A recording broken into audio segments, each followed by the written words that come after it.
One of the most important things to do once you're assigned a case is to meet a client. I'm here to meet Zach. If you haven't met your client before and they don't know who you are, I usually call my client first to let them know that I'm coming to talk with them, and then we go ahead and do the interview. Hey Zach, I'm Jessica Rae. I'm your attorney. I'm here to meet with you. Hey Zach, can we talk in here in private? I think outside would be better. Okay, let's go. You may have noticed that when I asked Zach for some place to speak in confidence or in private, I did that on purpose. The reason for that is so that Zach is under no pressure to continue to talk with me in front of the adults or other caregivers. I want to be able to make sure that our conversation is private and confidential. And once we've done that, we can begin our interview. Zach, have you ever had a lawyer before? Nope. Okay. Let me run through the little spiel about what I do for you, okay? Okay. As your lawyer, you're my boss. I work for you. It's like you came into my office and plunked down $5,000 to hire me as your attorney and said, I need you to represent what I want to have happen in my child dependency case, okay? Okay, what that means is you're my boss. I don't work for the judge. I don't work for your case manager. I don't work for your mom or your dad. I don't work for anyone other than you, okay? Sometimes when I talk to little tiny kids, I tell them if they say that they want to live on the moon, my job is to figure out how to get you on the moon. Now, if you ever did tell me that you were going to live on the moon, you and I would have a long conversation about why that might not be the best idea, okay? Okay. But my job is to work for you, okay? The other part of being your lawyer is that anything that you and I talk about, I cannot tell anyone unless you give me permission, okay? That's called client confidentiality. And the reason why that's important is that I want you to be able to tell me anything that you need me to say, okay? Anything that you want me to know.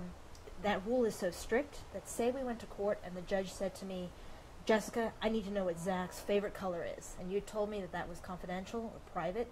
I'd say to the judge, and if the judge said, Jessica, you better tell me what Zach's favorite color is, I would say, Your Honor, I'm not going to say. If the judge said, you better tell me what Zach's favorite color is or you're going to go to jail, off I go to jail. But I don't want you to worry because that's never happened and judges understand that rule. But if it did happen, my boss would come get me out of jail right away, so I don't want you to worry about that, okay? Okay. So my job is to work for you and to figure out what it is that you want to have happen, try to figure out if there's a way for me to make that happen, and to make sure that anything that you and I talk about remains private or confidential between you and I, okay? You're welcome to tell other folks if you'd want to, but then it's no longer private between the two of us. Does that make sense? Yeah. Do you have any questions about what I just said? Yeah. When do I get to go home? I think that's a great question, and that's what I'm here to figure out, okay?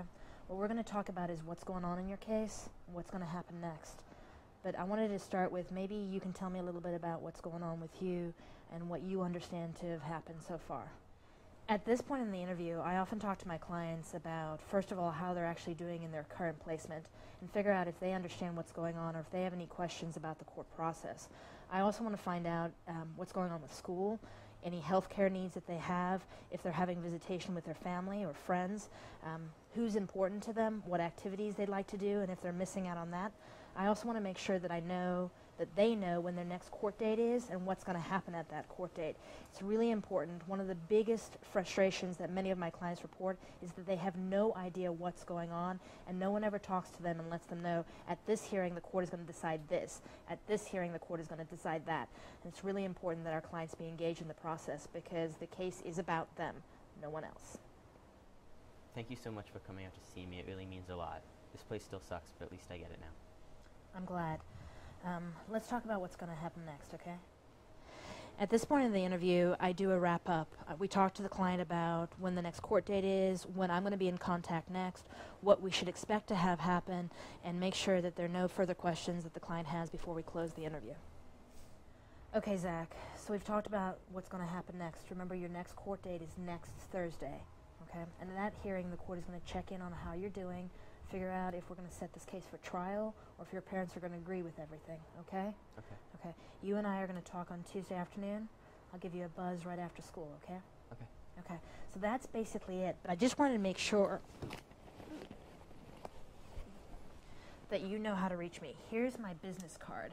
That's my name, and that's my number, and there's my email, Okay. I only have one rule about calling. When you call me, make sure you leave your name and number so that I know how to reach you back. Okay? Okay. You have any questions about that? No, I get it. Okay. Sometimes folks are a little nervous about calling me because they're worried they're going to disturb me in court or that I'm out talking with someone. There's no problem. You just call me, leave me a message. If I'm unavailable, my phone will be on vibrate and I'll call you back as soon as possible. Will do. Okay? You're never going to bother me if you call. Okay. Okay? I got one last goofy question, all right? Okay. If you could wish for anything in the world, 3 wishes, anything, it can be as silly or as serious as you want, but you can't wish for more than 3 wishes. You only get 3. 1, 2, 3. That's it. What would you wish for? 1, that I get to go home. Okay. 2, to see my brother. Okay. And 3, to get to go back to the gym at night. Okay. It's good wishes, Zach. Thanks so much. Thank you.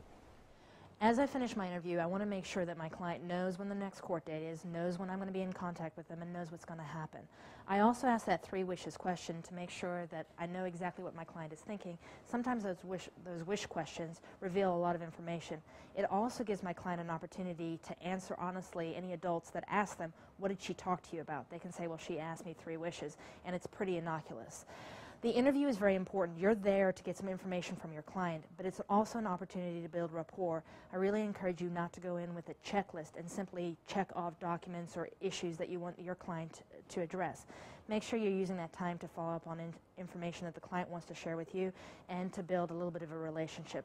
The more things that you talk about that are fun, that makes your client want to talk to you and see you again, it's very, very important. That's how we become good lawyers for our clients.